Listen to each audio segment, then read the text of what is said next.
My beloved, today we embark on a most delicate and profound journey, a journey of release.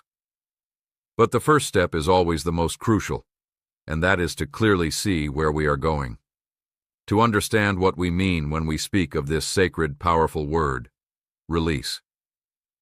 For so long you have believed a lie, a subtle, convincing lie that has kept you bound to your pain even as you long to be free. The lie is this: that to release a hurt means to forget it ever happened. That to let go of the weight means to pretend the injury never occurred. That to find peace, you must first erase your own history. This lie has created an impossible dilemma in your heart.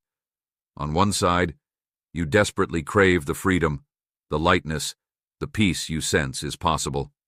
On the other side, your sense of justice, your dignity, your very truth cries out, "But I cannot forget.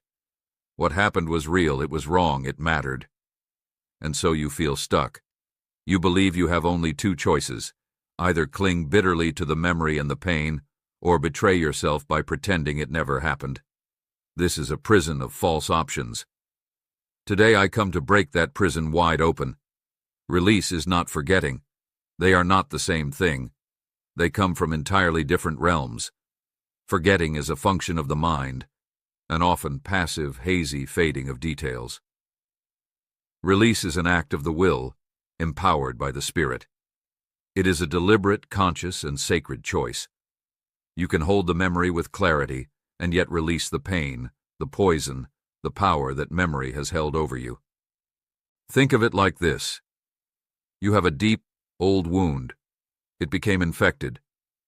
The infection is the bitterness, the resentment, the ongoing ache, the way it still heats up your blood when you remember. The wound itself, the scar, the memory of how it happened, that is part of your story. The infection is optional. Release is not the removal of the scar. Release is the draining of the infection. It is the cleansing of the poison so the wound can finally close as a scar. A mark of your history, yes, but not a source of ongoing sickness. Or consider a precious, fragile vase that was broken. The breaking was real. The pieces are facts. You have two choices. You can leave the sharp, jagged pieces scattered on the floor and walk around them every day, careful not to step on them, reliving the moment of the crash each time you see them. This is holding on. Or you can do the careful, sacred work of gathering every piece. You acknowledge the break. You feel the loss. And then, with infinite patience and a new kind of glue, the glue of grace, you reassemble the vase.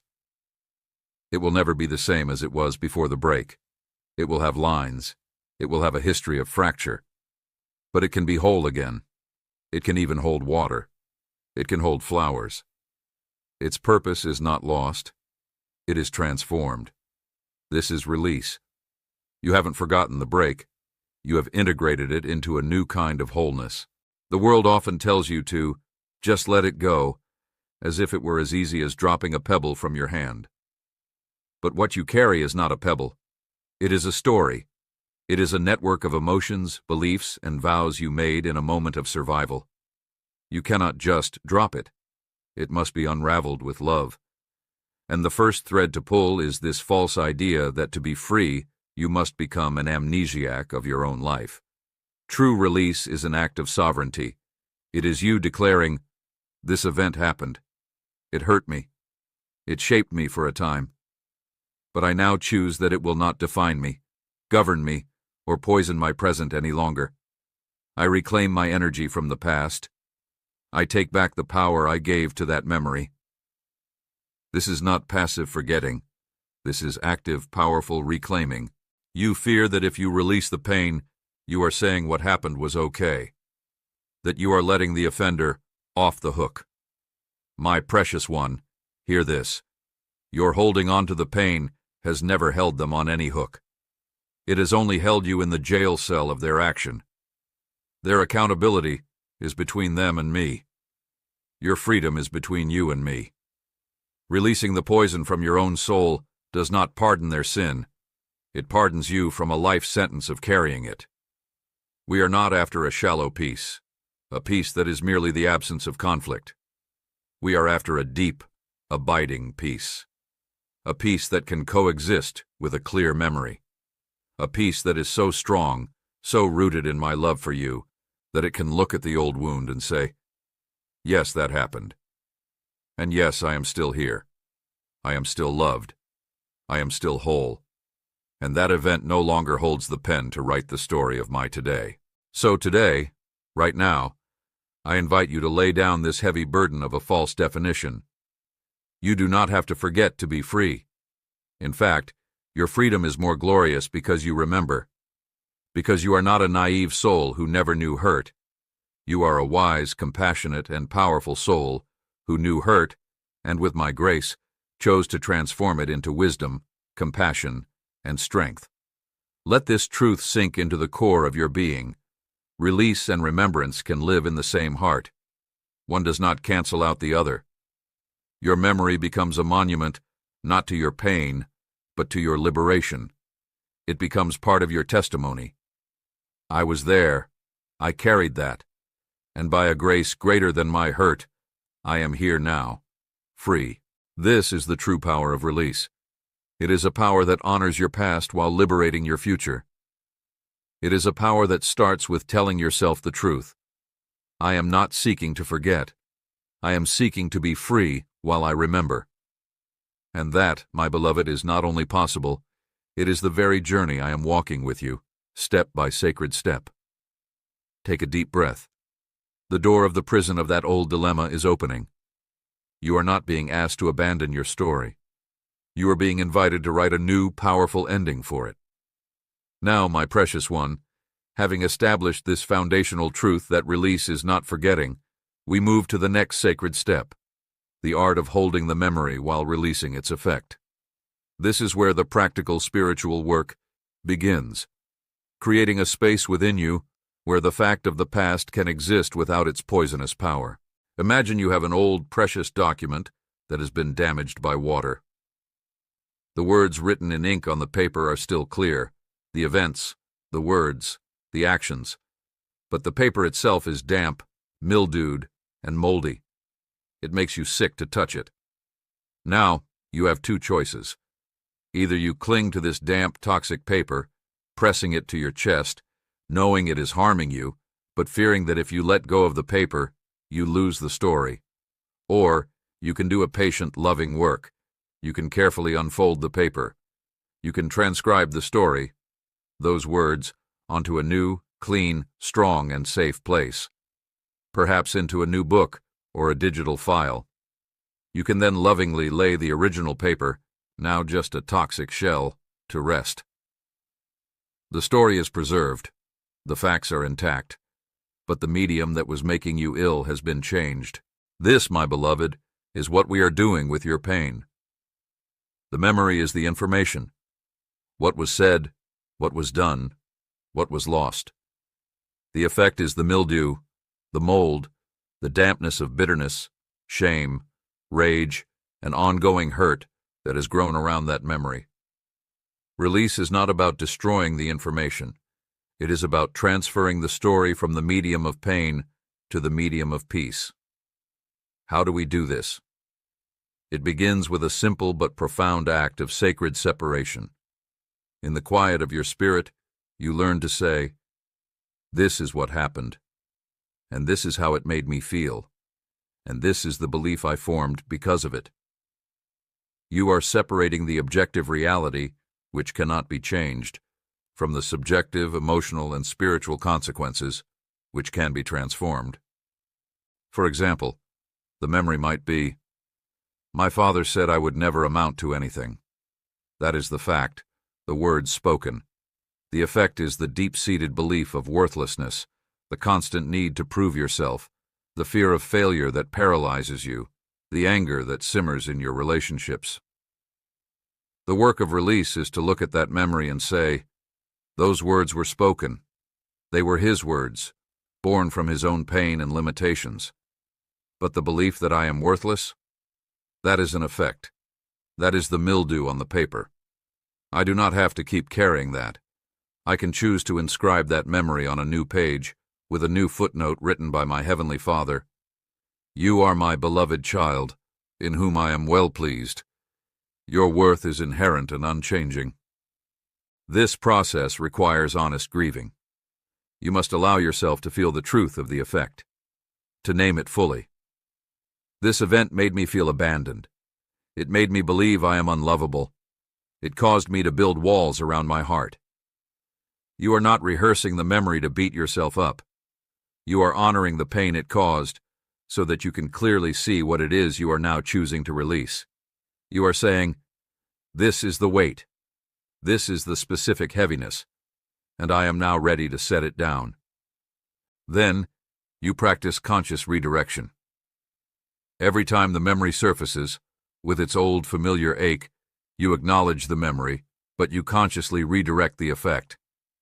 Instead of letting the memory trigger the old pathway of pain, the spiral of shame, anger, or despair, you create a new pathway.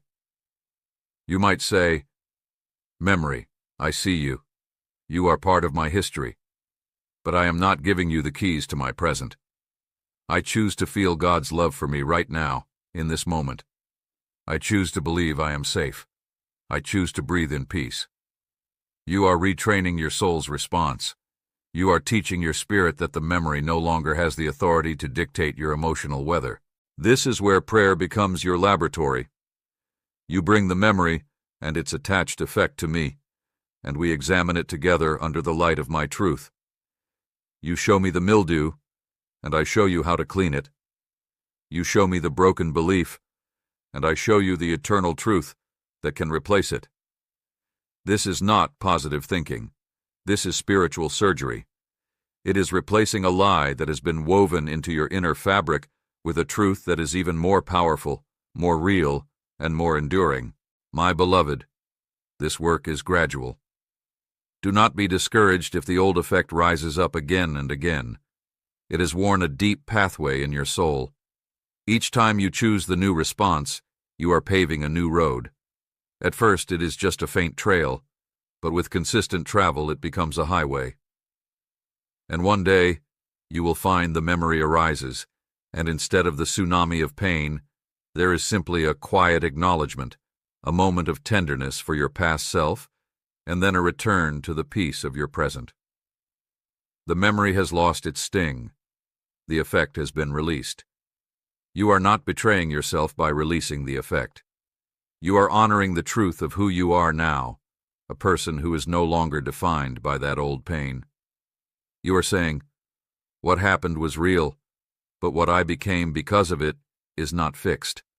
I am a living being, capable of growth, healing, and transformation. I can hold the memory with compassion for my younger self and release the effect with hope for my present and future self. This is the power you hold, the power to curate your own soul, to decide which artifacts from the past will remain as living influences and which will be placed in the museum of your history, respected, remembered, but no longer interactive. So today, I invite you to take one memory, just one. Hold it gently. Identify one effect it has had on you, one belief, one fear, one pattern of behavior. And in prayer, offer that specific effect to me. Say, Lord, I see this. I have carried this. I am ready to transfer this story from the paper of my pain to the parchment of your peace. Help me to hold the memory with clarity and release the effect with courage. I am right here with you, my child. We are doing this sacred work together, line by line, memory by memory, effect by effect. You are not alone in this, and with each release, you will feel a layer of that quiet weight lift, making space for the lightness and joy that are your birthright. My beloved, now we enter one of the most delicate, powerful, and misunderstood parts of our journey. This is the point where many turn away, for they hear a word that feels like salt being rubbed into their wounds. The word is forgiveness, and I must tell you, much of what you have been taught about this word is a distortion that has kept you in chains rather than setting you free. The lie is this: forgiveness means saying what happened was okay. It means letting the offender off the hook. It means reconciling with someone who is still toxic. It means pretending you weren't hurt. No, my precious one. 1,000 times, no. If that were forgiveness, I would not ask it of you, for it would be an act of self-betrayal. Let me give you the true definition, the one that unlocks prisons. Forgiveness is the conscious, deliberate decision to release the debt you feel someone owes you for the pain they caused. It is you, as the holder of a promissory note of suffering, choosing to cancel the debt. Not because the debt wasn't real. It was. The injury was valid. The payment is demanded by your sense of justice.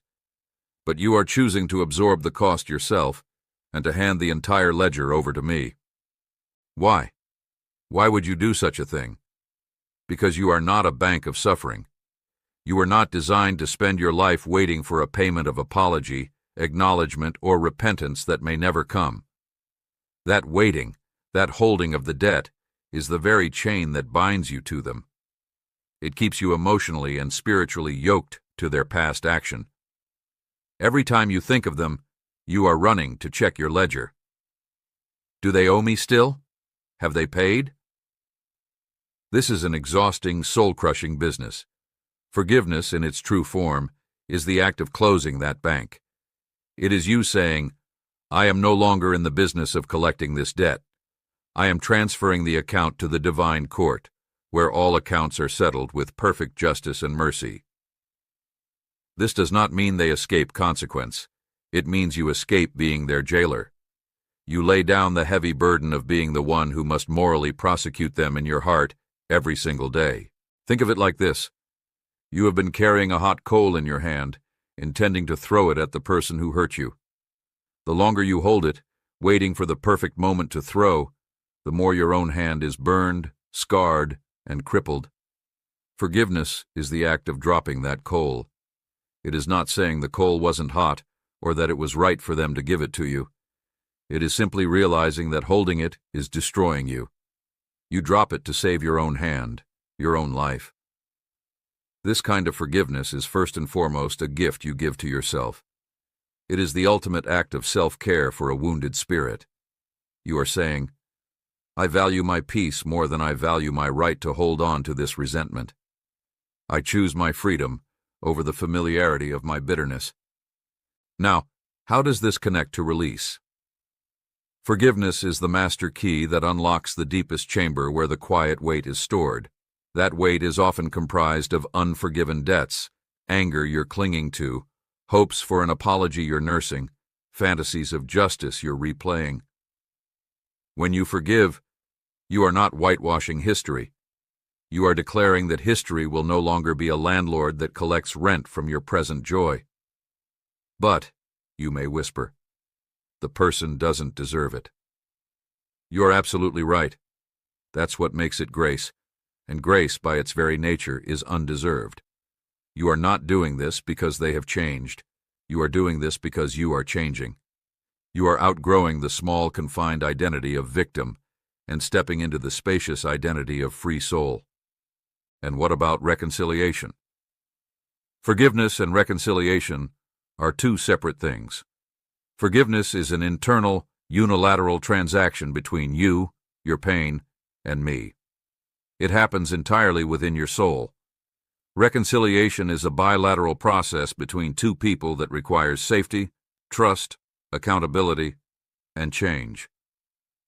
You can and must forgive for your own freedom, but you are only required to reconcile if it is wise, safe, and there is genuine repentance. Do not confuse the two. You can drop the hot coal, forgive, and still choose not to walk hand in hand with the one who gave it to you, reconcile. My beloved, the path of forgiveness often feels impossible. That is because it is impossible in your own strength. This is not a human work. This is a supernatural work. You do not have to muster up a feeling of warmth or approval for the one who hurt you. You simply have to come to me with your ledger, your hot coal, your chain, and say, I cannot carry this anymore. I choose to release this debt to you.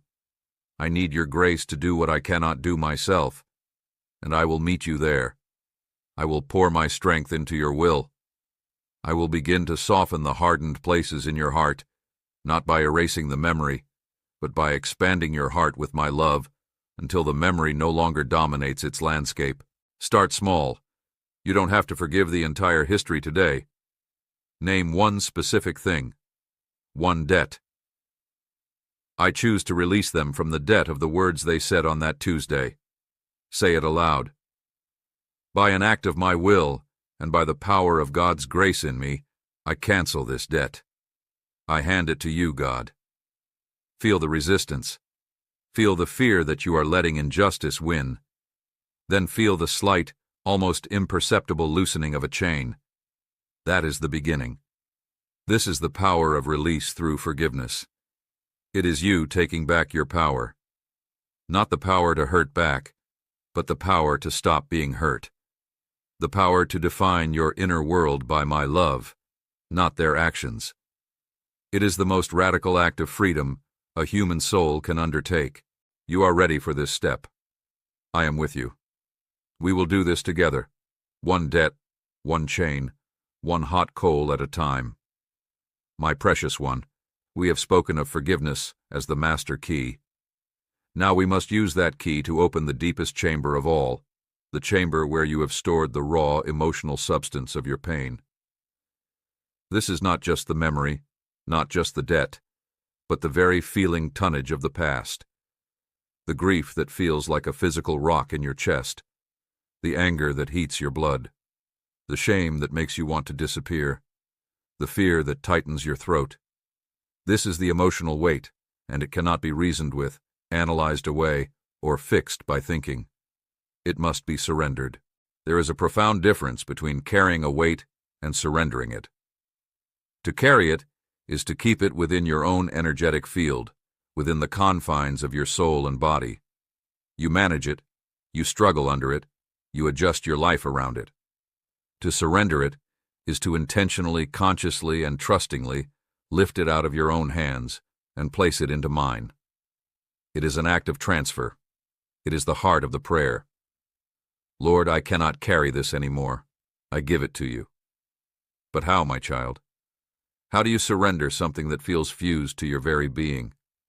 How do you hand over a feeling that seems to be who you are? We begin by acknowledging that you are not your emotions. You are the soul that experiences the emotions. You are the awareness that witnesses the grief, the anger, the fear. This is a critical separation. When you say, I am angry, you identify with the emotion. It becomes your identity, and thus it cannot be released without feeling like you are losing a part of yourself. But when you learn to say, I feel a strong emotion of anger rising within me, you create a sacred space. You are the sky, and the emotion is the weather passing through. The sky does not cling to the storm. It allows it, experiences it, and then lets it pass. Surrender is the practice of being the sky and allowing me to be the sun and the wind that helps the storm disperse. Here is a practical spiritual exercise. Find a moment of quiet. Bring to mind the specific emotional weight you wish to surrender. Perhaps it is the heavy sorrow of a particular loss. One located in your body. Where do you feel this emotion physically? Is it a knot in your stomach? A pressure on your chest? A heaviness in your limbs? Place your hand gently there. 2. Name it with compassion. Hello, sorrow. I feel you here, in my chest. You are heavy and cold. 3. Visualize the transfer. In your mind's eye, see this dense, heavy substance, this emotional weight, as a form. Maybe it's a dark stone, a tangled knot, a pool of black water. Now see my hands, open and radiant with a gentle golden light, appear before you. See yourself lifting this form from your own chest, from your own body, with great effort. Then place it into my waiting hands. 4. Speak the surrender. Jesus, I surrender this sorrow to you. I have carried it for so long. I cannot heal it.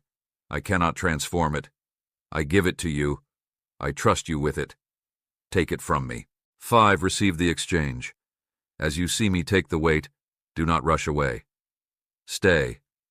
see my light enveloping and dissolving that dark form. Then, see my hands, now empty of the weight, reach toward you. In them is a gift, a counterpart. For the sorrow you gave, receive my comfort. For the anger, receive my peace. For the fear, receive my courage. For the shame, receive my affirming love.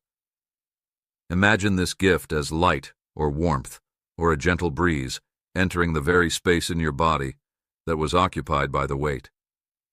Breathe it in. This is not magic. It is spiritual physics. It is the principle of exchange. You give me the weight that is killing you, and I give you the grace that enlivens you. You are not meant to be a storage unit for toxic emotions. You are meant to be a conduit of my love, and conduits must be clear. You will need to do this many, many times. The weight did not accumulate in a day, and its surrender is not a one-time event. A trigger may bring the old feeling back. This does not mean you failed. It means another layer has surfaced, ready to be surrendered. Each time you practice this sacred transfer, you are weakening the weight's hold and strengthening your surrender muscle. You are teaching your entire being, spirit, soul, and body, a new default setting. When I am overwhelmed, I do not cling. I surrender. Some may call this bypassing. It is not. You are not avoiding the feeling. You are feeling it fully and then choosing its destination. You are allowing yourself to experience the truth of the emotion, and then you are deciding, this will not make its home in me. I will send it to the only one who can truly bear it and transform it. This is what I did on the cross, my beloved. I became the divine receptacle for the emotional and spiritual weight of all human pain, the grief, the rage, the shame, the fear. I took it into myself so that you would not have to be destroyed by carrying it forever. When you surrender your weight to me, you are participating in the reality of that finished work. You are saying, I am not designed to carry this. You are, and you already have. So today, do not try to be stronger than your pain. Do not try to conquer it through willpower. Come to me, weary and burdened. Bring me the hot tears, the cold fear, the simmering resentment. Visualize placing them in my hands. And then receive. Receive the peace that passes all understanding. Receive the light that dissolves darkness. Receive the love that casts out fear. You are not surrendering to defeat. You are surrendering to a love that is stronger than every weight you have ever carried. And in that surrender, you will find the first true sensation of the freedom you crave, the freedom of empty hands and a light heart. My precious one, we have walked through the valleys of acknowledgement, forgiveness, and surrender. Now we ascend to a place of higher perspective. We come to a truth that will forever change how you view your journey. Your pain holds hidden curriculum. The very events that caused your quiet weight were also depositing, in the depths of your spirit, the raw materials for a profound and unshakable wisdom. This is the final stage of true release, not just letting go of the poison, but gathering the medicine the wound contained. This is the sacred alchemy of the soul. It is the process by which leaden experiences of hurt, betrayal, and loss are transmuted into the gold of compassion, discernment, and deep inner knowing. You are not merely a survivor of your past. You are a graduate of its most difficult schools, and the diploma you hold is written not on paper, but on your heart. It is a wisdom that cannot be faked, bought, or rushed. Think of a pearl again. The oyster endures the irritant, the grain of sand. But through its persistent, layered response, it creates a thing of beauty and value. The sand was not the gift. The oyster's capacity to transform it was the gift. Your painful experiences are the sand. But your spirit, aided by my grace, has an innate divine capacity to secrete layers of understanding, strength, and empathy around them. What is being formed is the pearl of your wisdom. This is why release does not mean erasure.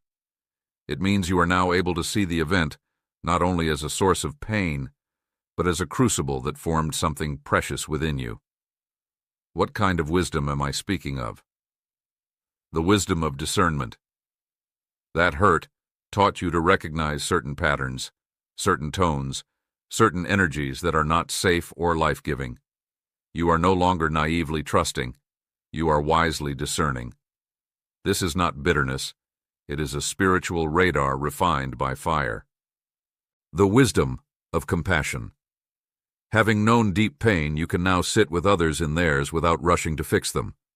You can say, "I don't know exactly what you feel, but I have a sense of the terrain of suffering. You are not alone. Your heart has been stretched, and now it can hold more love." The wisdom of resilience.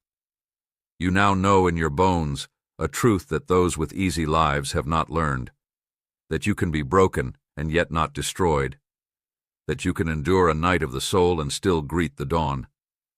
This knowledge is an unshakable inner fortitude. The wisdom of what truly matters. When you lose something or someone, the clutter of life is burned away. You see with stark clarity what is eternal and what is temporary. You learn to cherish connection over being right, peace over drama, presence over possession. This wisdom is your spiritual inheritance from the battle. It is the treasure you are meant to excavate from the ruins. To leave this wisdom unclaimed is to have suffered in vain. To claim it is to complete the sacred cycle: pain, processing, wisdom, purpose. So how do you actively engage in this alchemy? How do you mine the past for wisdom instead of just reliving it for pain? First, ask new questions. Instead of asking, "Why did this happen to me?" which leads to a dead end of blame, begin to ask, "What did this experience teach me about myself, about others, about God? What strength did I discover that I didn't know I had? What false belief about life or myself did this shatter, making room for a truer one?" These questions turn you from a passive victim of history into an active student of your own soul. Second, practice sacred reflection. Look back at your past self with the compassion of a wise elder, not the criticism of a harsh judge. See that younger you who was hurt. What does that version of you need to hear from the wiser, stronger you who stands here today? Perhaps you were so brave to feel that deeply. Your sensitivity was not a flaw. It was the very thing that will later become your greatest gift of empathy. That situation was not your fault. You did the best you could with what you knew. Third, identify the gift in the gravel. Name one specific piece of wisdom you gained from a specific hardship. Because I went through that season of lack, I now know that my security is found in God, not in a bank account. Because I endured that betrayal, I now have a fierce commitment to loyalty and honesty in my own relationships. Write it down. This is you officially claiming your inheritance. This process redeems your past. It does not justify the wrong that was done. It justifies you, your journey, your tears, your struggle, by revealing that nothing was wasted in my economy. I can weave anything into the tapestry of your good if you hand me the threads, even the dark, tangled, painful ones. My beloved, this transforms you from a person recovering from your story to a person authoring your story with sovereign wisdom. The past chapter no longer reads only as a tragedy. It reads as a necessary, if painful, apprenticeship for the powerful, compassionate, and purposeful person you are becoming. You are not defined by what broke you. You are defined by what you built from the broken pieces. And what you are building is a sanctuary of wisdom, a place within you where others will one day come for shelter, understanding, and hope. Your pain, alchemized into wisdom, becomes your ministry. So today look back, but look back with new eyes, the eyes of a seeker of treasure, not a prisoner of trauma. Find one lesson, one speck of gold in the dark soil of an old pain. Acknowledge it. Give thanks for it, not for the pain, but for the wisdom it birthed. In doing so, you complete the cycle of release. You are no longer just letting go. You are gathering up. And what you gather will light your path forward and become a light for others still walking in the dark. This is the ultimate power of release. It unlocks not only freedom from the past, but authority over your future, forged in the fires you have walked through. My precious one, we have traversed the sacred landscapes of understanding, forgiveness, surrender, and transformation.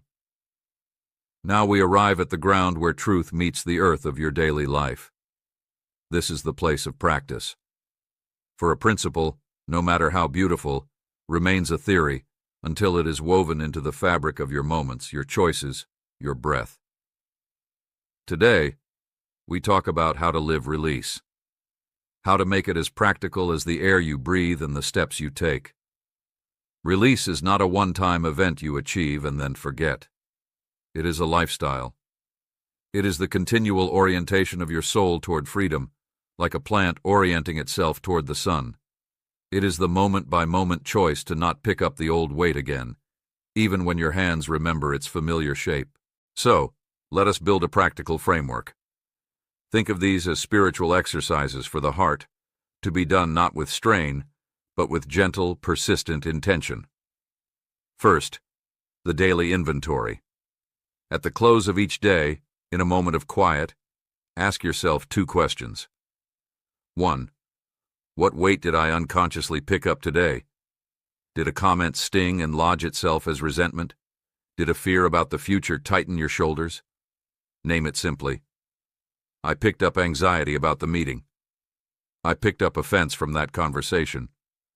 2. What did I consciously lay down today? Did I choose to breathe through an urge to retaliate? Did I surrender a worry in prayer? Celebrate that. This practice trains your awareness. You become a wise steward of your inner world, noticing what you are carrying and consciously choosing to set it down. This is the micro-practice of release.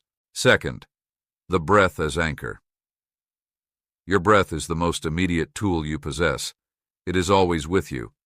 When you feel the old ache rise, the familiar trigger pull, do not engage the story immediately. Pause. Breathe. Inhale deeply, and as you do, silently say, I receive your peace. Hold the breath for a moment, creating a sacred space between the trigger and your reaction. Then exhale slowly, saying, I release this tension. Do this 3 times. This simple act does 2 miraculous things. It oxygenates your brain, halting the panic cascade, and it becomes a somatic prayer.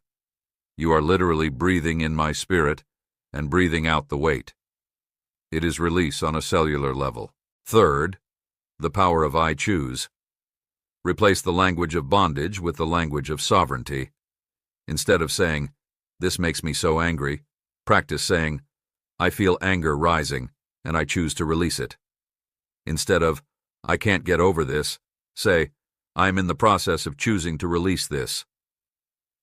Language shapes reality. The phrase I choose activates your will, the very faculty needed for release.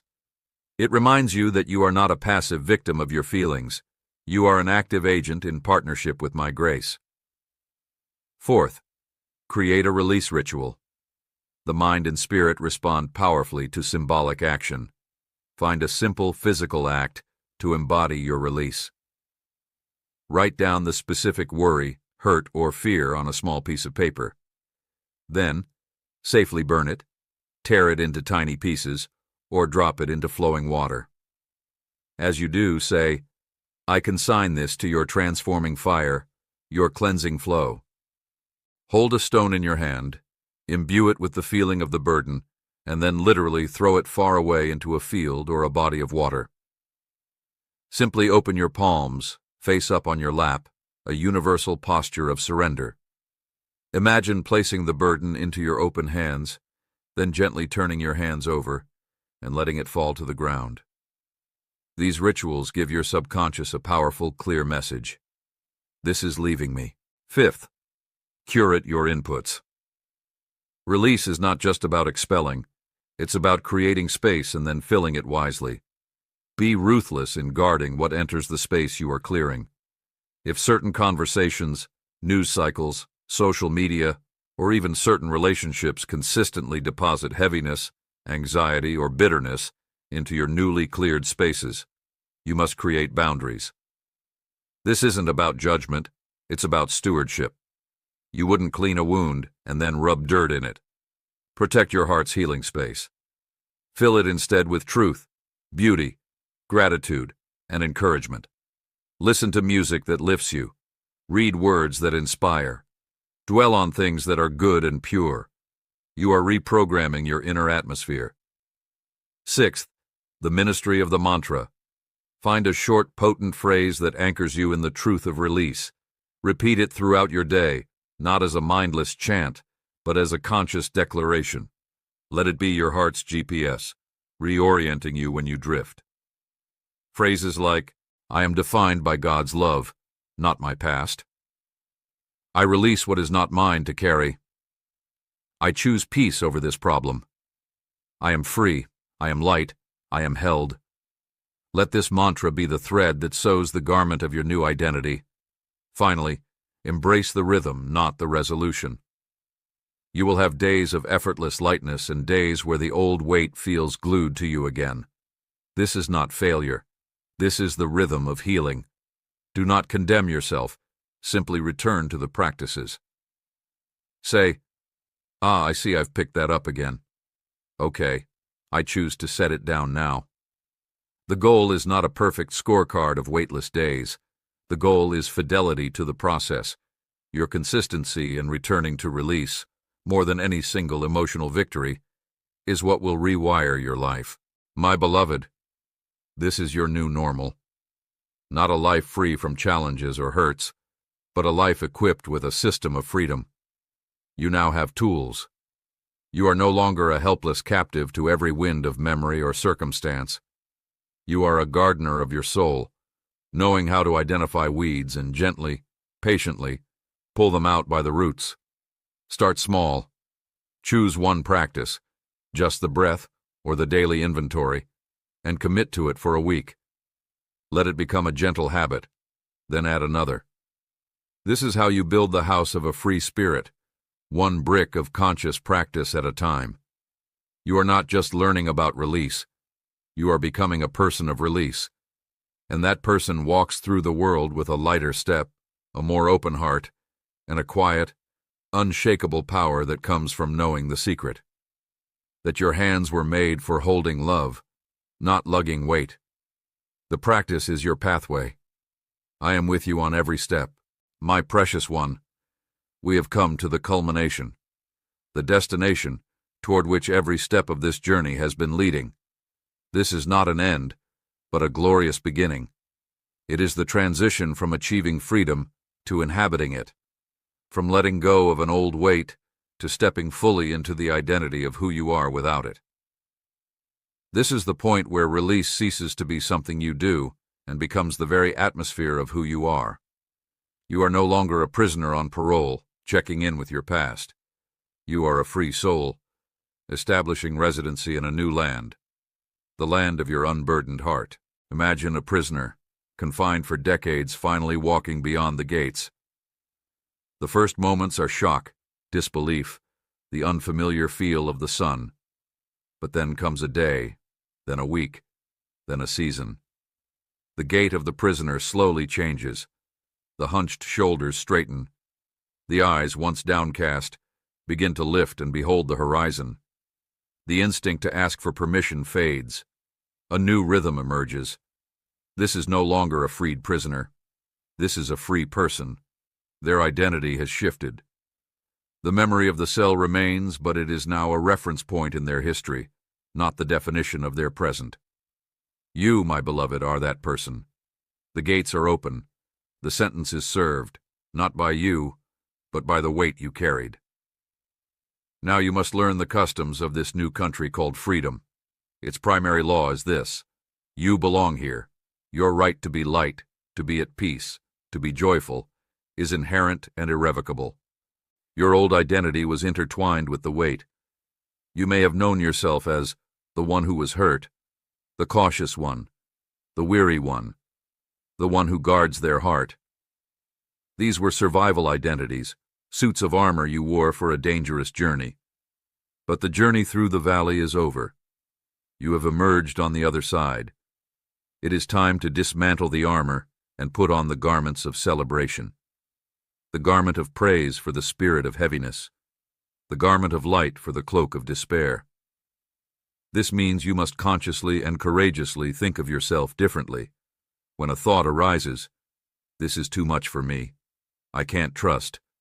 I'll always struggle with this," you must recognize it as an echo from the old country. You must answer it with the declaration of your new citizenship. That was the old truth. The new truth is, I am carried by grace. I am learning to trust anew.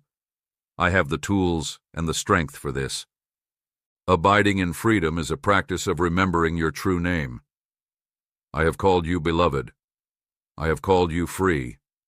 I have called you mine. When the world, or your own old neural pathways, try to call you by the names of your past, fearful, broken, damaged, you must refuse to answer. You must turn instead to me and whisper, "Remind me who I am." And I will whisper back every time, "You are my child. You are light.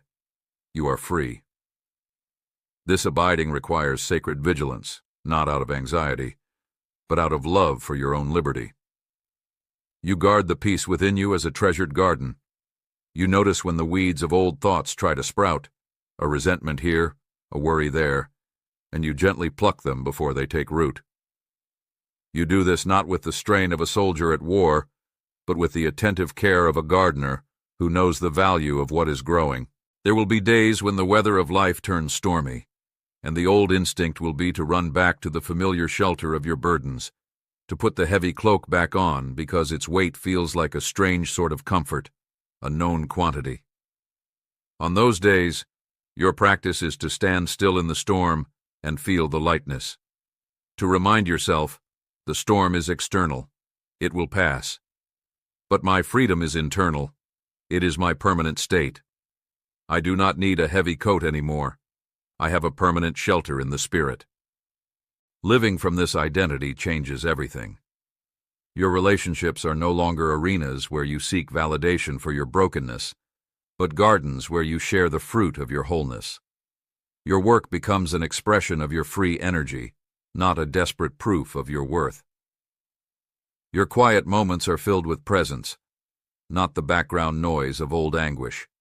You begin to make choices from desire, not from fear, from abundance, not lack, from the settled knowledge that you are safe, you are provided for, you are loved. This is the promise fulfilled. This is the quiet weight replaced by a quiet confidence, the constant ache replaced by a constant awareness of my presence. The distant peace has come home to reside in your heart, and it has taken up permanent residence. So, my beloved, as we close this chapter, I commission you into your new life. Your task is no longer to work on release. Your task is to live from release, to let every action, every word, every silent thought flow from the wellspring of your freedom. When you wake, declare, "Today I live as a free soul." When you face a challenge, declare, "I face this with the power of a heart unburdened." When you remember the past, declare, "That was a season. This is a new season. I am new." You are free. Not because you feel it every second, but because I have declared it, and my word is the foundation of all reality. Your feelings will learn to catch up with this eternal truth. You are not going back. The path behind you has been transformed. The weight has been lifted. The chains have been broken. The door is open. Step fully across the threshold now, and do not look back with longing for the identity you once knew. The future is too bright, the air too clear, the possibilities too vast. You are the released soul. This is your identity. Abide here, dwell here, build your life here, in the freedom I have always destined for you. Go in peace. Go in lightness. Go in power. You are forever free. Amen.